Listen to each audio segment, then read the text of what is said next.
दामोदर मास इसलिए श्रेष्ठ माना जाता है कि इस मास में ठाकुर जी अपने भक्त के सहज सरल प्रेम पर भी मोहित हो जाते हैं और उसके अधीन हो जाते हैं, उसके भाव में बंध जाते हैं। इसलिए इन दामोदर मास में की गई भक्ति साधना और सबसे बड़ी बात बंधुओं प्रेम साधना, ठाकुर जी उसको स्वीकार करते हैं। इसलिए दामोदर मास बहुत श्रेष्ठ है।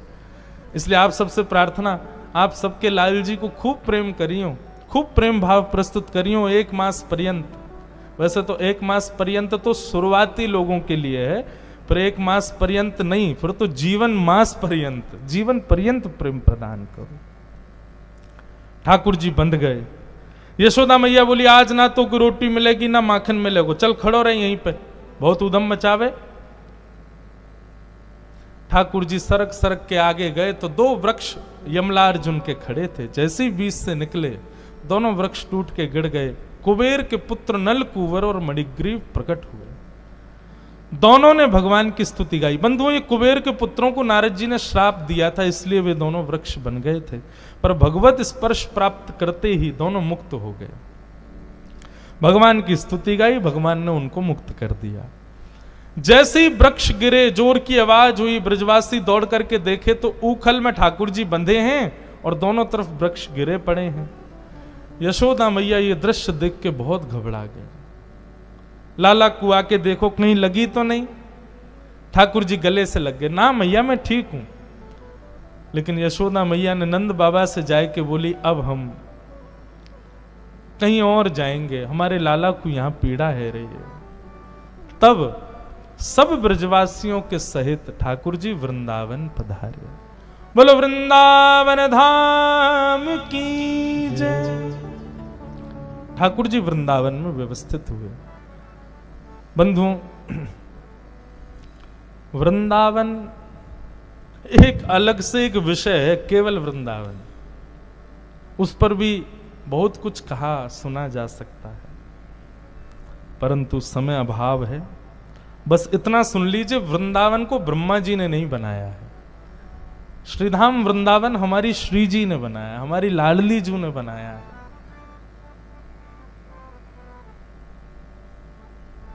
वृंदावन के कई अनंत रसिक जन सब भाव व्यक्त करते हैं। इसलिए मैं एक वृंदावन रसामृत करके एक पद बनाया, मैं गाता हूं हमारे वृंदावन के सप्तनिधियों को प्रणाम करने के लिए, पर पूरा पद नहीं गाऊंगा, बहुत लंबा है, बस 2 पंक्ति गा देता हूं। श्यामा हृदय कमल सो प्रगट्यो, श्यामा हृदय कमल सो प्रगट्यो, श्यामा हृदय कमल सो प्रगट्यो, श्यामा हृदय कमल सो प्रगट्यो, श्याम हृदय कुभार, वृंदावन प्यारो वृंदावन, ओ वृंदावन प्यारो वृंदावन, हे वृंदावन मेरो वृंदावन, हे वृंदावन प्यारो वृंदावन, श्यामा हृदय कमल सो प्रगट्यो, श्यामा और श्याम हृदय कुभार, वृंदावन प्यारो वृंदावन,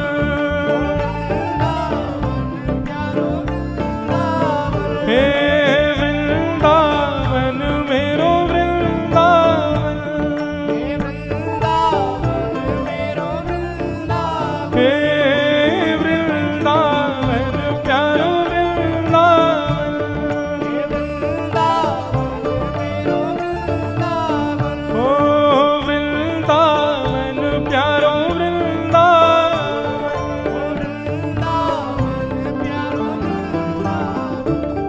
बोलो वृंदावन धाम की। हमारे वृंदावन में सप्तनिधि बताए जाते हैं। गोविंद देव जी, गोपीनाथ जी, मदन मोहन जी, राधा रमण जी, राधा वल्लभ जी, बांके बिहारी, युगल किशोर, उन 7 निधियों को इस पद में प्रणाम किया गया है, पर अभी समय अभाव, कल सुनाएंगे पूरा पद। तो वृंदावन पहुंचे। बंधुओं वृंदावन के विषय में श्रीमद् भागवत जी में एक ऐसा शब्द है जो अन्यत्र कहीं भी ठाकुर जी गए वहां के लिए ये शब्द प्रयोग नहीं किया। वृंदावनम संप्रविश्य सर्वकाल सुखावहम, ये सर्वकाल सुखावहम मतलब ठाकुर जी द्वारिका भी गए हैं, ठाकुर जी अन्य अन्य स्थानों पर भी गए, परंतु वृंदावन आकर के सर्वकाल सुखी। जैसे हमारा ऐसा बात होती है ना, बस ये हो जाए जीवन में और कुछ नहीं चाहिए, ऐसे ठाकुर जी का भाव है कि केवल हमको वृंदावन मिल जाए, हमको और कुछ नहीं चाहिए। इतना प्रिय है ठाकुर जी को श्रीधाम वृंदावन। वृंदावन आकर के ठाकुर जी ने अनेक लीलाएं की, अघासुर आदि का वर्णन किया। भगवान ने वन भोज के द्वारा ग्वाल बालों के साथ में सुंदर लीला की। ठाकुर जी वन भोज कैसे करते हैं सुखदेव जी वर्णन कर रहे हैं। वन भोज बोले तो आज की भाषा में बोलूं तो पिकनिक, उस पर ठाकुर जी कैसे जाते हैं। मुझे इतना सुंदर लगता है ये दृश्य ठाकुर जी का, आप लोग भी अनुभव करो। विब्रद वेणुम जठर पटयो श्रांग वेत्रे च कच्छे वामे पाणे मृषण कवलम तत्फलम लांगुलीषु तिष्ठन् मध्ये सुपनिषु हिदो हासयन् नर्म भिस्मे स्वर्गे लोके मिशति विभुजे यज्ञ भुग बाल केली। ठाकुर जी ने अपनी उंगलियों के बीच में विविध विविध अचार रखे, आम का अचार, नींबू का अचार, टेंटी का अचार, एक नहीं है 3-4 प्रकार के अचार, और अपने हस्त के बीच में एक चटनी रखी है। एक भुजा में ठाकुर जी ने रोटी पकड़ी। अच्छा, हाथ भी कैसे, यहां पर वंशी और यहां पे गैया बुलावे वाली श्रृंगी, ये दोनों दबा रखी हैं। ठाकुर जी ऐसे बैठे हैं, यहाँ अचार लगे हैं, बीच में चटनी। अब ठाकुर जी एक कवल रोटी का खाते हैं, फिर एक अचार चाटते हैं, फिर रोटी खाते हैं, फिर दूसरा अचार चाटते हैं, फिर बीच बीच में ग्वाला के, लाला देख मैं कहा लेके आयो, तेरे काजी सब्जी बनवा के लाओ। ठाकुर जी ने ला खवाए दे, ग्वाला अपने हाथ से खवाए दे। ठाकुर जी पा रहे हैं आज दधि मीठो मदन गोपाल। इस पद में महाराज जी एक बहुत सुंदर भाव, जो वो जो नहीं पायो सुनो मेरे भैया मेरी हथेली चाट। ठाकुर जी दही बांट रहे हैं सब ग्वालन को, तो कछु ग्वाला ऐसा भाव आवे, कछु ग्वाला पीछे खड़े वो उनको नहीं मिली, वे ग्वाला उदास है गए, बोले लाला हमको तो दही मिली ना, आगे बारी इनको सबरी मिल गई। सो ठाकुर जी ने कहा कियो मटका में अपना पूरा हाथ घुमाए के कही, बोले जो नहीं पायो, जिन जिन को दही नहीं मिलो, सुनो मेरे भैया लो मेरी हथेली चाट, मेरी हथेली आके चाट लियो। कोई एक उंगली चाट रहो, कोई ठाकुर जी के अंगूठा को चाट रहो, कोई यही हाथ से चाट रहो। अब ये दृश्य देख करके ब्रह्मा ने कहा ये भगवान नहीं हो सकते, ये भगवान हो ही नहीं सकते।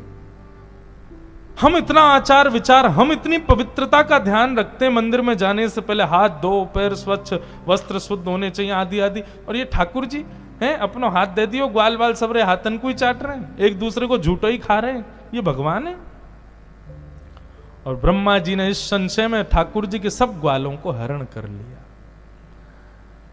ब्रह्मा जी ने जैसे ही ग्वाल बालों का हरण किया, ठाकुर जी यमुना जल पान करने गए, लौट करके आए तो देखा सब ग्वाल बाल है ही नहीं। तो ठाकुर जी ने अपने भीतर से ही समस्त ग्वाल बालों को प्रकट कर दिया, नेत्र बंद करके ध्यान लगाया, गए कहां ग्वाल बाल, तब पता चला, बोले अच्छा ब्रह्मा संशय करता है हमारी लीला पे। सोचो बंधुओं, ब्रह्मा का एक मुख नहीं है, चतुर्मुख है ब्रह्मा, मतलब हमारे पास 2 आंख हैं, ब्रह्मा के पास में 4 मुख हैं, सब में 2-2 आंख, सब में एक एक बुद्धि। फिर भी ब्रह्मा ठाकुर जी की लीला को चकित हो गया, तो हम क्यों नहीं होंगे? हमारे हृदय में संशय क्यों नहीं आएगा? ब्रह्मा की आ जाता है। ठाकुर जी ने ग्वाल बालों को अपने रूप में ही प्रकट कर दिया और ठाकुर जी अपनी लीला करने लगे। ब्रह्मा जी सोचे अब वो बहलूपिया कृष्ण रो रहा होगा अपने ग्वाल बालों की याद में, देखूं तो सही। नीचे आके ब्रह्मा जी ने देखा तो जितने ग्वाल बालों का हरण किया वो सब घूम रहे थे। ब्रह्मा जी बोले ओहो बहुत बड़ी मिस्टेक हो गई है। तो सोचे भगवान से क्षमा मांगूं, लेकिन ऐसे नहीं, ग्वाल बालों को पहले ब्रह्मलोक से ले आऊं फिर क्षमा मांगूंगा। जैसे ही ब्रह्मा जी ब्रह्मलोक पहुंचे, ठाकुर जी ब्रह्मा जी से पहले पहुंच गए ब्रह्मलोक, और द्वारपालों के, ब्रह्मा जी का रूप धारण करके गए भगवान, और द्वारपालों से बोला मेरे जैसा दिखने वाला दूसरा कोई आवे तो भगा देना उसको यहां से। आजकल बेलूपिया बहुत घूम रहे हैं। और ठाकुर जी भीतर जाके विराजमान हो, असली ब्रह्मा पहुंचे। द्वारपालों ने मार्ग रोक दिया। ब्रह्मा जी बोले मैं ब्रह्मा हूं। बोले चल भक्त, तेरे जैसे बहुत ब्रह्मा घूमते हैं यहां पे, हमारा ब्रह्मा तो भीतर बैठो है। ब्रह्मा जी बोले मैं ही ब्रह्मा हूं। बोले झूठ बोल रहा है, ब्रह्मा तो भीतर है। अंत में ब्रह्मा जी का भेद खुल गया। भैया ये मैं काय बात का अभिमान करता हूं कि मैंने सृष्टि बनाई, मैंने जैसा बनाया वैसा कोई बन नहीं सकता। ये शक्ति तो केवल नारायण में है, केवल परब्रह्म में है, योगेश्वर कृष्ण में है। ब्रह्मा जी ने स्वीकार कर लिया कि मैं नकली ब्रह्मा, मैं नकली ब्रह्मा, मैं बेलूपिया हूं, असली वही है जो भीतर बैठे। पर एक बार मुझे उनका दर्शन करा दो। जैसे ही ब्रह्मा जी ब्रह्मलोक में भीतर गए तो सबको तो ब्रह्मलोक में भीतर ब्रह्मा जी दिख रहे थे, लेकिन ब्रह्मा को साक्षात शंख चक्र गदा पद्मधारी श्रीमन नारायण दिखाई दे रहे थे। ब्रह्मा जी ने कान पकड़े, बोले भगवान गलती हो गई, सॉरी। और ब्रह्मा जी ने यहां स्तुति गाई, उसको ब्रह्म स्तुति कहते हैं। बंधुओं, ब्रह्म स्तुति बहुत बड़ी है, 3-4 दिन का प्रवचन इसमें ही लग जाए। पर ब्रह्म स्तुति की एक विशेषता है, हम लोग कितने चतुर हैं। सोचो हमको बनाने वाला ब्रह्मा कितना चतुर होगा। ब्रह्म स्तुति में ब्रह्मा जी की चतुराई दिखती है। एक श्लोक सुना देते हैं। ब्रह्मा जी क्या कह रहे हैं, ठाकुर जी से क्षमा मांगते हुए कह रहे हैं कि भगवान उच्छेपणम गर्भगतस्त पादयो किम कल्पते मातुरजोक्ष जाग से। भगवान, गर्भ में जब बालक होता है मां के, वो कभी कभी हाथ पैर चलाता है तो मां को दर्द होता है। भगवान बोले हाँ, तो क्या गर्भ के बालक की उस हाथ पैर चलाने की क्रिया से मां को जब दर्द होता है तो क्या मां अपने बालक से नाराज हो जाती है?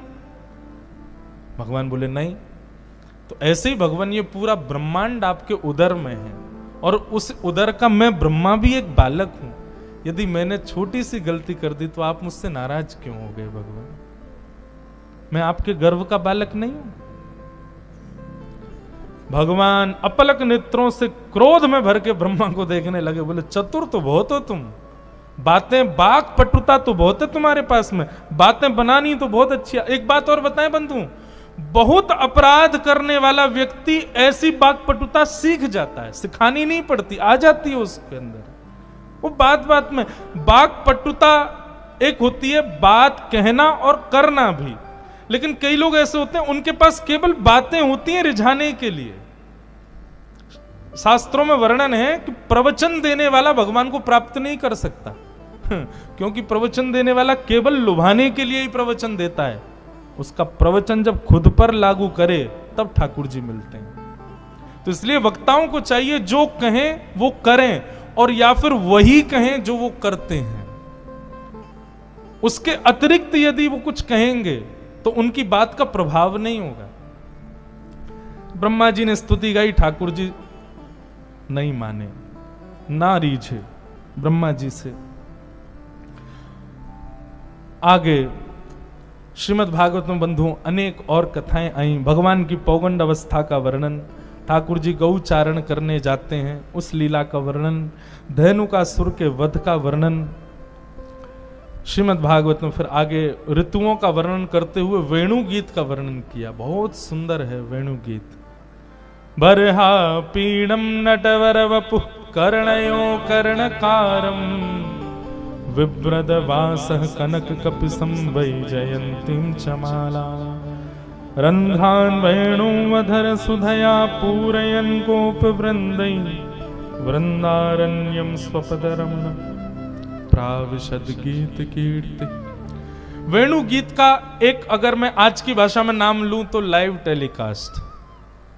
मतलब ठाकुर जी वन में जाके वंशी बजाते हैं और उस वंशी को अपने अपने घर में बैठी गोपियां जब सुनती हैं तो सबके नेत्र बंद हो जाते हैं, और गोपियां जैसे ही नेत्र बंद करती हैं तो प्रत्यक्ष किलोमीटरों दूर ठाकुर जी वन में जो लीला कर रहे होते हैं वो गोपियों को दिखने लग जाती है। ये वेणु गीत है। ऐसे वेणु गीत का वर्णन किया गया।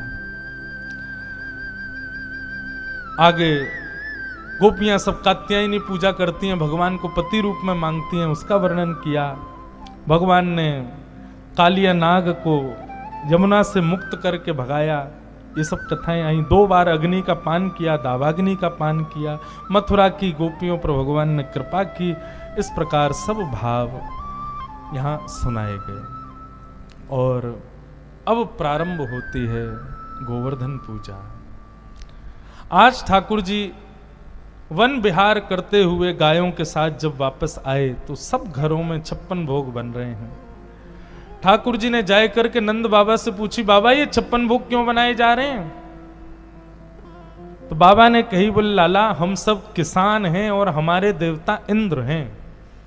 साल में एक बार हम इंद्र की पूजा करें तो इंद्र हमारी पूजा से प्रसन्न होकर अतिवृष्टि, अनावृष्टि, ओलावृष्टि इन सब पर नियंत्रण रखते हैं, तो हमारी खेती बाड़ी बढ़िया चलती है। भगवान बड़े लॉजिकल हो गए यहां पे। ठाकुर जी बोले, हैं इंद्र अकेला चाहे तो ही खेती बढ़िया चलती है? कहो पिताजी अगर सूर्य अंतर्धान हो जाए तो, सूर्य कभी प्रकाश ही नहीं दे तो खेती हो जाएगी? नहीं होगी।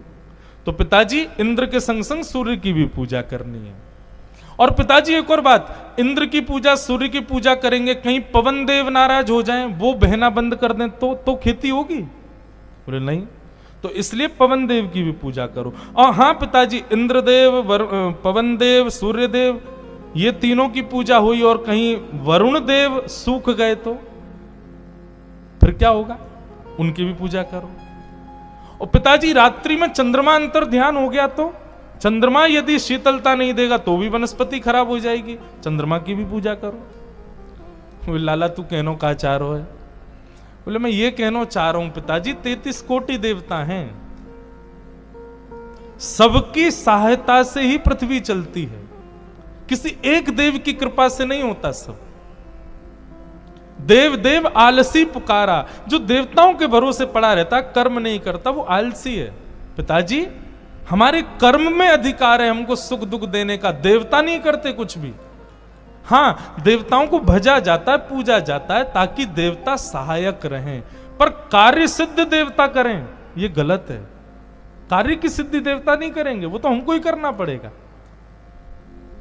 और पिताजी एक देव को पूजोगे तो दूसरा नाराज होगा, दूसरे को पूजोगे तो तीसरा नाराज होगा। ऐसा करो ना कि सब देवता प्रसन्न हो जाएं। बोले वो कैसे होगा लाला? बोले जड़ में पानी डालो पूरा वृक्ष हरा भरा हो जाता है। ठीक वैसे ही 33 कोटि देवताओं के मूल आधार श्रीमन नारायण हैं और वही हमारे ब्रजमंडल में श्री गोवर्धन नाथ के रूप में विराज रहे हैं। साल में एक बार पूजा करनी है, 56 भोग लगाना है तो उनका लगाओ। वे सब देवताओं के मूल हैं, उनको प्रसाद लगाने से, उनको पूजन करने से सब देवता तृप्त हो जाते हैं। चलो गोवर्धन। ब्रजवासी सब बोले, बोले लाला कहीं तेरे देवता को पूजवे तो इंद्र नाराज है गयो तो? बोले हमारे गोवर्धन नाथ के हाथ बहुत बड़े हैं, रक्षा करेंगे। कुछ ब्रजवासी बोले, बोले लाला ऐसो हमें कहां मिलेगो गोवर्धन की पूजा में जो आज तक इंद्र की पूजा में नहीं मिलो? ठाकुर जी बोले आपने इंद्र के कभी दर्शन किए? बोले नहीं। हमारे गोवर्धन नाथ प्रकट होंगे, दर्शन देंगे, चलो। और इस लोभ में सब ब्रजवासी ठाकुर जी के संग गए। बंधुओं ठाकुर जी ने क्या किया पता है? ब्रजवासियों को लेकर के एक श्रेष्ठ स्थान प्रदान किया, सद्मार्ग प्रदान किया। सब ब्रजवासी गोवर्धन पहुंचे, सबने जाकर के परिक्रमा लगाई, मानसी गंगा से श्री गोवर्धन नाथ का अभिषेक किया। 56 भोग जैसे ही सजाए सब ब्रजवासी प्रार्थना करने लगे। इतने में ही 4 भुजा वाले श्री गोवर्धन नाथ प्रकट है गए। बोलो गोवर्धन नाथ के। लाओ ब्रजवासियों भोग, लाओ ब्रजवासियों भोग कह करके स्वयं श्रीनाथ प्रकट भये। सब ब्रजवासियों ने अपने घर घर की सामग्री अपने हाथन से जाके ठाकुर जी को पवाई और ठाकुर जी प्रेम से पा रहे हैं। ब्रजवासी बोले लाला एक बात बता। बोले कहा, ये तेरो गोवर्धन नाथ जो है का या को चेहरा तोते बहुत मिल लो, बिल्कुल एक जैसे लग रहे हो दोनों। लाला तेरो चेहरा चो मिल लो याते। ठाकुर जी बोले अरे तू ना जाने, एक ही गैया को दूध पी मैं और जे गोवर्धन नाथ भी, मैं अपनी गैया चरावे आऊं तो वही गैया को दूध जे पी में, तो एक ही गैया को दूध पीवे के मारे हम दोनों उनको चेहरा एक जैसो है गो है। श्री रामा मधुमंगल बोले लाला दूध पीवे तो चेहरा एक जैसा थोड़ी होए करे। ठाकुर जी बोले चोना हो गए, एक ही माँ के दो बालक, बहन भैया के कभी कभी चेहरा मिले ना, क्यों? बोले एक ही मैया को दूध पियो या हमारे मिले। मधुमंगल बोले लाला बात तो तेरी सांची है, लेकिन या हिसाब से तो फिर बछड़ा को चेहरा हमते क्यों ना मिले? वो बछड़ा भी गैया को दूध पीवे, वहां को चेहरा तो मिले ना हमते। लेकिन बंधुओं सबसे बड़ी बात, ब्रजवासियों से एक चीज सीखो। ठाकुर जी जो कह देते हैं ब्रजवासी उसमें बुद्धि नहीं लगाते। ठाकुर जी कह दें ऐसा तो ब्रजवासी मान जाए हाँ लाला ऐसा ही होगा। यही भक्त को चाहिए। मैंने पहले दिन शायद दूसरे तीसरे दिन कथा में कहा था, भक्ति बुद्धि का विषय नहीं है, तर्क का विषय नहीं है। ठीक है जिज्ञासा होनी चाहिए पर उस पर तर्क नहीं होना चाहिए। प्रेम में तर्क नहीं होता, प्रेम में जिज्ञासा होती है। ब्रजवासी को भी तर्क नहीं कहते, ठाकुर जी जो कहते हैं सहजता से ब्रजवासी सुन लेते हैं। इंद्र को जब पता चला मेरी पूजा बंद हो गई, मैं मूसलाधार मेघों को भेज दिया। और भागवत में तो वर्णन है कैसे मेघमालाएं आई। बोले सांबर्तक ऋतु आ गई, सांबर्तक मेघ आ गए। जो मेघ प्रलय के समय पर बरसते हैं वो मेघ आए वृंदावन में।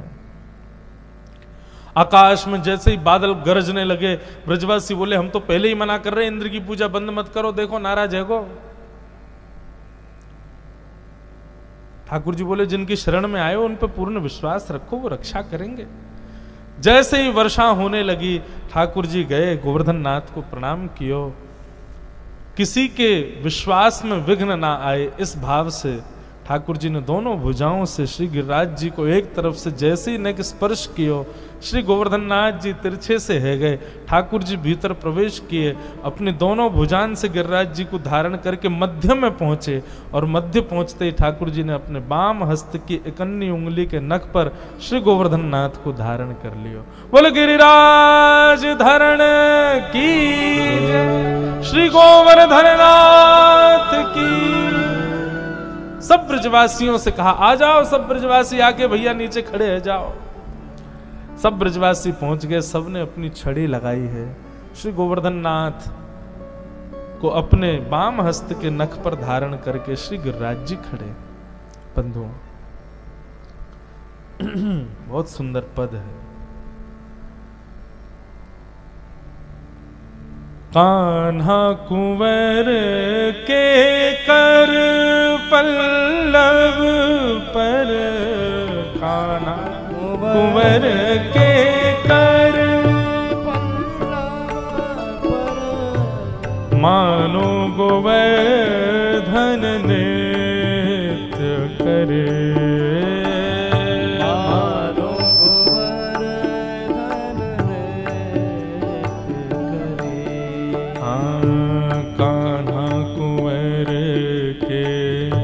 कर पल्लव पर, कान्हा कुंवर के कर पल्लव, मानो गोवर्धन नृत्य करे। मानो गोवर्धन नृत्य करे। जो जो त्यान उठत मुरली में, जो जो तान उठत मुरली में, तो लालन अधर धरे। तो लालन अधर धरे। मेघ मृदंग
ठाकुर जी अपने नक पर गिरिराज जी धारण करके खड़े हैं, मानो गिरिराज जी नृत्य कर रहे हैं ठाकुर जी की उंगली पर। कभी यों जावे कभी यों जावे, ठाकुर जी लेके खड़े हैं।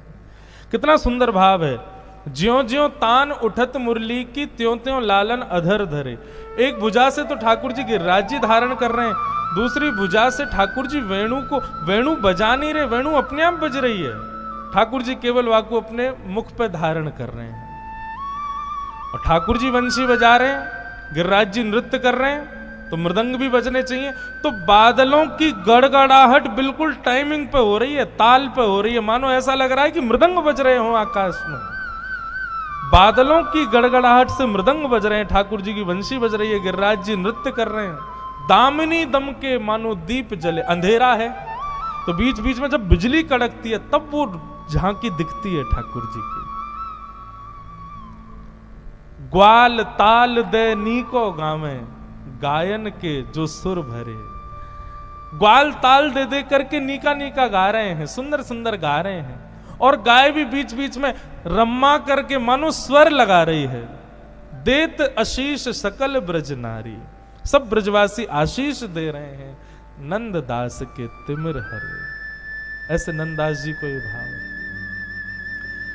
सब ब्रजवासी ने छड़ी लगाई, मैंने कथा सुनाई, सबन की छड़ी टूट गई। ठाकुर जी ने जैसी उंगली हटाई, ब्रजवासी बोले लाला एक बात तुमको बतानी पड़ेगी, तेरी उंगली में शक्ति कैसे आई? इतना बड़ो गिरिराज पर्वत तेने कैसे उठा लियो? ठाकुर जी बोले हम जय जय, ए मधुमंगल चल प्रणाम कर, जय जय हूं मैं। वो लाला जे बात स्वीकार ना है कि तू जय जय।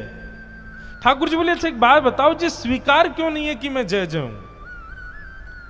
तो सब ब्रजवासी बोले लाला तू लाला रहेगो तो केवल हमारो रहेगो, जय जय होगो तो पूरे विश्व को है जाएगो। हमारो लाला पूरे विश्व का ना है, केवल हमारो है, या हमारे तू जय जय ना है। अब सांची बताते ने गिरिराज जी कैसे उठाए। ठाकुर जी के मानो नेत्र सजल हो गए ब्रजवासियों के प्रेम से। ठाकुर जी कह रहे हैं कछु माखन को बल बढ़ो, कछु गोपन करी सहाय, और श्री राधे जू की कृपा सो मैंने गिरिवर लियो उठाए। कछु तो मेरो माखन को बल आगो मुंह में, और कछु गोपन करी। आप सब गोप ग्वालन ने मेरी सहायता करी। गोप ग्वाल बोले लाला सहायता तो हम कर रहे हैं, लेकिन छड़ी टूट गई तो हमारी सहायता तो लगी ना। ठाकुर जी बोले अरे जे सहायता ना है तुम्हारी तो दूसरी सहायता है। बोले कहा? बोले जब गिरिराज बाबा प्रकट भये तो आप सब उनको और मोकू टकटकी लगा के देख रहे, भैया एक जैसे दिख रहे हैं। वह समय आप सब लोगन की ऊर्जा, आप सबन की शक्ति मोह में आ गई, और आप सब ब्रजवासिन की शक्ति से मैंने गिरिराज जी उठा ली। ये मैंने एक दिन कथा में बताया, ठाकुर जी श्रेय दूसरों को देते हैं, कभी भी श्रेष्ठ करके अपना नाम नहीं, तुम्हारे बलते ही उठाया मैंने। ब्रजवासी बोले ओ हो, तभी तो हम कहें आजकल घबराहट क्यों हो रही है हमें, हम इतनी जल्दी थक क्यों जाएं, चलते चलते हमारी सांस क्यों फूल जाए, अब तो चली हमारी शक्ति ले गो लाला। महाराज जैसी ठाकुर जी ने ये बात कही, जितने 56 भोग लाए थे सब ब्रजवासी खाने लगे। बलराम जी गए, बोले शर्म ना आ रही है, हमारो लाला खड़ो है, तुम सब रे यहाँ पे जो 56 भोग खा रहे हो। अरे दाऊ दादा तुम्हें ना पता, हम खामेंगे तो शक्ति हम में आवेगी, और फिर हम लाला को देखेंगे तो हमारी शक्ति लाला में चली जाएगी, तभी तो गिरिराज जी उठाएगा।